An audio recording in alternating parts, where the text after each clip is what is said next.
Merah Putih di Nusantara TV dan juga live streaming di channel YouTube Nusantara TV Official. Jangan lupa like, share, subscribe.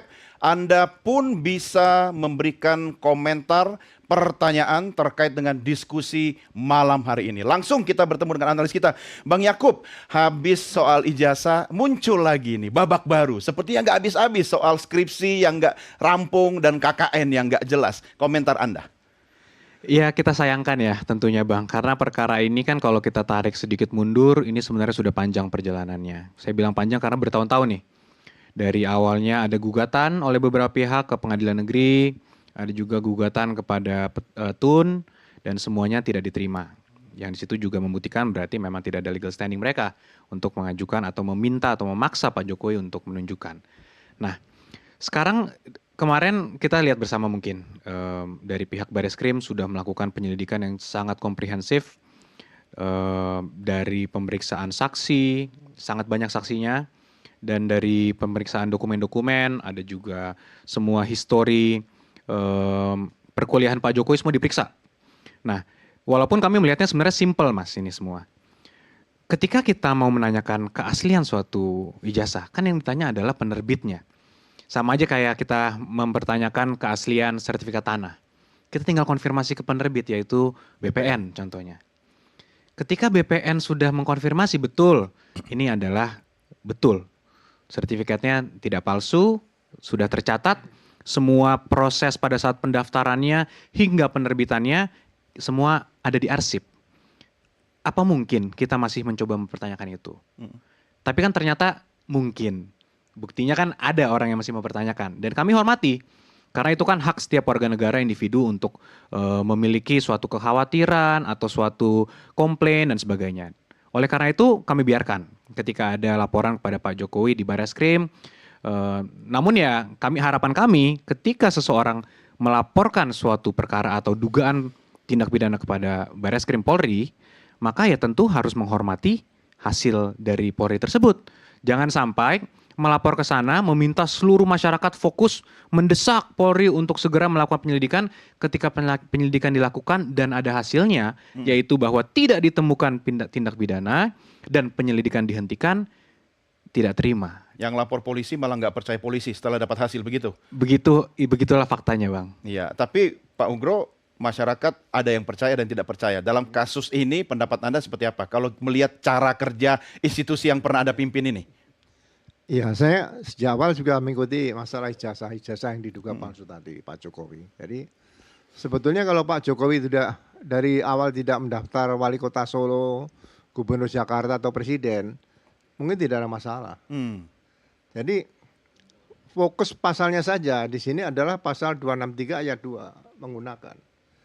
Kalau tidak digunakan ya disimpan di rumah nggak ada masalah. Gitu loh. Jadi karena digunakan di Solo seharusnya tidak perlu kita menyita duluan ijazahnya Pak Jokowi yang dipegang Pak Jokowi, nggak usah. Kan itu sudah digunakan di KPU Solo, Jakarta, dan RI. Disita dari situ. Ijazah yang sama digunakan untuk kontestasi di kota, provinsi, dan negara ya? Iya. Oke. Nah, setelah artinya sudah cukup ya? Menurut saya sudah cukup. Oke. Karena di situ nanti langsung diterbitkan SPDP. Jadi kalau penyelidikan tuh harus kegiatan penyelidik atas perintah penyidik. Berarti harus ada surat perintah. Nah, penyidik untuk memerintahkan penyelidik harus ada SPDP, surat perintah dimulai penyidikan. Surat perintah dimulai penyidikan harus terbit karena ada laporan polisi. Laporan polisi bisa model A, model B di sini. Jadi bukan laporan informasi, laporan polisi. Gitu. Nah, setelah ada penyelidikan misalnya, kalau misalnya ingin memanggil saksi atau memeriksa minta keterangan ahli ke lapor misalnya, itu harus penyidikan, bukan penyelidikan, gitu loh. Karena nanti kalau misalnya penyidikan sudah dinyatakan lengkap dan tidak ditemukan unsur pidana, itu sesuai dengan KUHP bisa diajukan, diterbitkan surat perintah penghentian penyidikan atau SP3. Nah, SP3 akan diuji di pra-peradilan. Kalau pra-peradilan menyatakan bahwa itu sudah sah, ya berarti perkara itu sudah selesai. Tapi walaupun sudah dinyatakan sah oleh pra-peradilan, 10 tahun kemudian akan bisa digugat kembali kalau ada bukti baru. Ada bukti baru. Iya. Jadi ini perkara kalau tidak sampai sidang, sampai inkra, sampai putusan Mahkamah Agung menurut saya tidak akan pernah selesai di sini. Makanya menurut saya sebaiknya ya diterbitkan laporan polisi, kemudian SPDP, penyidikan. Mekanisme sesuai dengan hukum acara pidana ini harusnya ditempuh. Agar tidak diungkit lagi di masa akan datang, begitu? Iya, jadi kalau misalnya sekarang ada tambahan skripsi, ada tambahan KKN, itu ya melengkapi alat bukti pasal 184 Kitab Undang-Undang Hukum Acara Pidana. Di situ kan ada keterangan saksi, keterangan ahli, surat petunjuk, masuk di situ semua. Jadi semua laporan yang berkaitan dengan ijazah ini ya mungkin ada di samping skripsi dan KKN, kan mungkin dulu mungkin indekosnya di mana dan sebagainya. Ini kan bisa menjadikan petunjuk semuanya, sehingga semuanya menjadi clear seperti itu. Oke, Anda setuju Bang Yakub soal itu? Iya, tadi ada pernyataan dari Pak Ugro yang saya sangat setuju, yaitu ini kalau tidak dituntaskan di pengadilan, ya tidak akan ada akhirnya. Itu saya sangat setuju. Oleh karena itu, itulah mengapa Pak Jokowi juga melaporkan ini di Polda Metro Jaya. Karena kami melihat bahwa selama ini kami diam, Mas. Dan itu hak warga negara. Hak warga negara individu. Jadi kami selama ini diam, tapi kok terus bergulir ya. Yang kami harapkan, mungkin nanti pas Pak Jokowi sudah turun dari presidensi, mungkin selesai. Ternyata malah makin besar, makin masif, hingga yang kami lihat bahwa potensi korbannya ini masyarakat luas, bukan hanya Pak Jokowi. Kenapa? Satu, pertama, kalau sampai ini dibiarkan, jejak digital tidak akan hilang, Mas.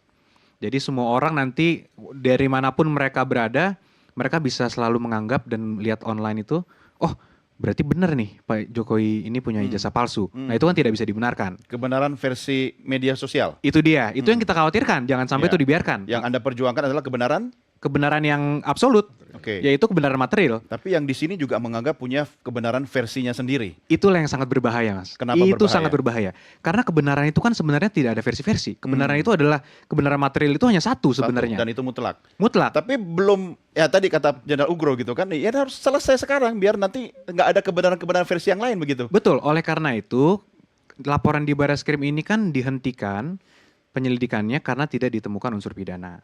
Nah, ada juga sekarang argumen dari pihak sana yang menyatakan bahwa ini harus dinaikkan ke penyidikan, harus diproses tetap lanjut. Nah, ini yang kita sayangkan juga. Bagaimana suatu hal yang bukan merupakan tindak pidana mau dicoba seakan-akan itu tindak pidana. Dipidana-pidanakan begitu. Itu kan yang sangat berbahaya kan? Artinya Anda berangkat dari basicnya aja dulu nih ya. Betul. Kalau tidak kuat, tidak layak, kenapa dipaksa maju begitu? Betul. Tapi kan butuh kepastian hukum soal kasus ini. Betul. Oleh karena itulah makanya Pak Jokowi melapor ke Polda Metro Jaya karena beliau merasa bahwa nama baiknya dicemarkan dan difitnah. Dan ini ya silahkan aja kita nanti tes di Polda. Kita sih harapan kami sih yakin ketika kami buat laporan tentunya kan kami yakin. Tapi kan kami menghormati proses penyelidikan yang masih berjalan di sana. Walaupun kami kembali sampaikan juga bahwa harapan kami Polda Metro Jaya dapat terus meneruskan laporan ini. Jika memang ditemukan unsur pidana ya mohon dinaikkan ke penyidikan. Dan nanti kan ini akan dites juga, Mas. Jadi sekarang masih di Polda nih, di kepolisian. Nanti akan dites lagi ketika melakukan semuanya lancar, naik P21 ke penuntutan. Nah nanti ada institusi lagi kan yang akan melihat, dites lagi oleh kejaksaan. Terakhir lagi nanti kalau dibawa ke persidangan, dites lagi oleh pengadilan. Artinya kalau dari awal pihak-pihak sudah tidak mempercayakan institusi-institusi ini, di mana institusi ini merupakan institusi yang sah dan berwenang, yang sudah diatur dalam perundang-undangan, ya bagaimana kita hidup di negara Indonesia, negara hukum. Nggak perlu bawa ke institusi di luar negeri ya. Itu yang kita juga pertanyakan sendiri, mau dibawa kemana sebenarnya. Ya, ini kan soal keyakinan. Tiap orang bisa berbeda dan punya dasar keyakinan masing-masing. Kayak saya sama istri saya, Pak Ugro, beda keyakinan. Saya yakin saya ganteng, istri saya nggak yakin. Tapi ternyata bisa dipersatukan. Tapi ada juga yang namanya keyakinan publik. Ya, saya tidak bicara soal kebenaran versi media sosial, kebenaran mutlak seperti yang Mas Yakub tadi inginkan. Tetapi kan publik juga punya pendapatnya sendiri ya Mas Nova ya. Betul, publik punya, kalau kita lihat percakapan tentang Pak Jokowi ini dari awal 2025 saja. Sampai kemarin ya, itu mencapai lebih dari 900 juta percakapan. Percakapannya lebih dari 900 juta percakapan. Wow. Membicarakan sosok Pak Jokowi. Luar biasa. Jadi ini sangat tinggi sekali. Sebentar, ada data nggak soal percakapan tentang Presiden Prabowo? Angkanya? tipis-tipis saja Pak Prabowo masih di atas tentu saja. Oke, luar biasa untuk sosok mantan presiden. Betul. Ya kan? Oke, menarik. Terus? Nah, dari sekian juta percakapan itu kalau kita lihat angkanya, apa saja sih isu yang paling banyak beredar tentang Pak Jokowi? Nomor satu adalah ijazah sebenarnya. Oke, tahan. Mas Nova, temani saya di sini. Anda nggak boleh asal ngomong kan? Nggak boleh cuma omon-omon. Hasil risetnya seperti apa? Mari sama-sama kita lihat di layar besar di samping saya ini. Top isu soal Jokowi. Nah, Oh, Sila- saya salah sebut ya, berarti bukan 9 juta tapi 918.000 oke. mention. Nah, Tapi totalnya 58 juta interaksi ya. interaksinya mencapai 58 miliar, bukan juta itu. Miliar. Oh, iya iya. Saya memang kalau menyangkut angka agak kabur nih. Ternyata 58 miliar. Luar biasa. Silakan, Mas. Iya. Itu artinya isu tentang Pak Jokowi ini memang menarik sekali untuk publik. Orang kalau kita lihat interaksi yang paling tinggi itu memang di Twitter, dan kalau dilihat juga di bedah interaksi di Twitter itu isinya adalah mention. Artinya orang banyak sekali yang menyampaikan opininya, menyampaikan versi kebenarannya kalau tadi disambungkan dengan itu di media sosial. Jadi orang sudah punya narasi sendiri, sudah punya anggapan sendiri, udah punya Dan mereka mention. dan mereka Siapa yang mention. di-mention? Pak Jokowi kah atau pihak-pihak yang Banyak menggugat? ya, Pak Jokowi, lalu Roy Suryo, lalu Rismon, Bareskrim Polri, lalu juga KPU, banyak sekali yang di-mention. Oke. Jadi interaksinya tinggi dan antusiasme publik pada persoalan ini sangat tinggi. Kita lihat setelah Sebentar, soal interaksi itu lebih karena sosok Jokowinya atau karena isunya menurut Anda? Saya kira kalau isunya saja ijazah palsu, kan kemarin ada sidang ijazah palsu selain Pak Jokowi. Iya. Harusnya udah selesai. Udah selesai. Berarti lebih karena Lebih karena bobot sosoknya. Sosoknya. Luar biasa. Magnitud Pak Jokowi untuk menjadi media darling, Iya. media sosial darling Iya, gitu ya. iya. Itu masih tinggi. Jangan saya kira tadinya saya kira Pak Prabowo akan menggantikan perbincangan sehari-hari tentang pemerintahan. Ternyata Pak Belum. Jokowi Iya. justru lebih tinggi dari interaksinya ya, justru lebih tinggi daripada Pak Prabowo. Kayak gitu. Oke, next. Kita lihat berikutnya. Kalau kemudian kita ranking dari 918 ribu itu, Oke. ada berapa yang berbicara? Apa saja yang dibicarakan? Tapi Yang masih paling menyangkut tinggi, isu Jokowi ya. ini masih tentang isu Pak Jokowi dari 1 Oke. Januari sampai 17 Juni. Yang paling tinggi itu ijazah. Ijazah. Ada 21%. Dinasti politik tentu saja masih dibicarakan. Ada Pak Gibran, ada PSN, lalu ada lain-lainnya. Tetapi yang paling tinggi, ini kalau dilihat jauh sekali perbandingannya. Iya. 21% ijazah, lalu yang lainnya di bawah Iya. 10%. Artinya Gapnya cukup besar. jauh sekali. Artinya perbincangan interaksi tinggi tadi memang perbincangannya sebagian besar adalah tentang ijazah kayak gitu. Itu bisa ditopang juga nggak dengan sosok Yakub Hasibuan dan Roy Suryo misalnya, sehingga angkanya lumayan tinggi. Kalau di media sosial, klip-klip dari Pak Yusuf, Yakub dan Pak Roy Suryo, Pak Rismon dan banyak orang yang membicarakan Itu yang men-trigger. beredar. Itu yang beredar dan itu yang membuat percakapan tetap tinggi. Klip-klipnya kan dipotong-potong percakapan Iya. di media nasional gitu, jadi cuma 30 detik, 15 detik dan itu terus beredar. Apapun isinya, Apapun isinya tentu selama saja isunya masih menyangkut yang ini, ijazah ijazah. misalnya. Betul. Oke, lanjut Mas. Nah, kemudian kita lihat tentang Pak Jokowi ini, percakapannya sebenarnya kan baru ramai beberapa bulan belakangan. Kalau saya tidak salah ingat itu mulai April percakapannya mulai ramai sekali. Oke. Jadi kalau kita lihat, saya tadi data dari Januari sampai Juni, saya potong April saja. April ke Juni. Sampai 17 Juni kemarin. Ya. Itu ada lebih dari 182.000 post. Bukan share ya, tidak Iya. termasuk share, retweet kayak gitu, tidak termasuk. Dari 182.000 itu interaksinya masih tetap miliaran, masih tetap tinggi sekali. Seperti tadi, orang masih melihat ini adalah isu yang tidak hanya harus dibagi, tetapi saya juga punya punya pendapat atas isu ini dan mereka menyampaikan pendapat-pendapatnya itu. Kadang-kadang pendapatnya panjang, kadang-kadang pendapatnya pendek, tentu saja sesuai dengan platformnya. Nah, agak naik lagi, Ya, kita lihat next. Kapan sih sebenarnya isu ini berjalan ya. Jadi kalau kita ada dua tadi, pertanyakan skripsi dan KKN, skripsi itu baru ramai setelah Roy Suryo, TPUA mengecek atau menyambangi UGM dan melakukan, kalau bahasa media itu, geruduk rumah Jokowi, kira-kira begitu. Nah, setelah itu baru teman-teman di media sosial, netizen menilai kok sepertinya narasi yang dibawakan oleh Roy Suryo masuk akal. Karena UGM tidak bisa menyampaikan argumentasi yang bisa berterima Menurut dan Roy sebagainya. Suryo. Menurut Roy Suryo. Tapi banyak yang setuju dengan itu. Ya, tapi masih tetap kalah dengan popularitasnya Pak Jokowi ya. Masih Karena tetap ketika kalah. seorang Jokowi Ketika lapor polisi lapor saja, polisi, lewat juga apa lewat. yang dilakukan oleh Roy Semuanya lewat. Suryo.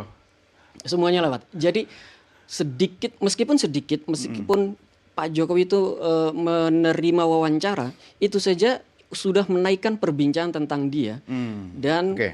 meskipun kalau kita lihat sentimennya positif atau negatif itu relatif lah ya. Oke, Mas Nova kembali duduk, nanti kita lanjutkan soal data ini dan tentunya akan lebih tepat lagi dan menarik kalau kita langsung tanyakan kepada Roy Suryo. Mas Roy, kita masih menantikan kehadirannya, tapi saya dan teman-teman sedang berusaha untuk menghubungi melalui sambungan Zoom. Mas Roy Suryo, selamat malam. Halo Mas.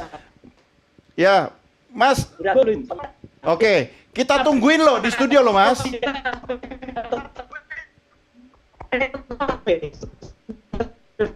Oke. Iya. Oke, saya tidak memiliki kemampuan untuk membaca isi hati Mas Suryo karena koneksinya agak terputus-putus, tapi saya yakinkan Mas Suryo sedang menuju ke sini ya. Kita sambil tunggu, tentu kita akan lanjutkan diskusinya di segmen berikutnya. Jangan kemana-mana, Merah Putih segera kembali sesaat lagi.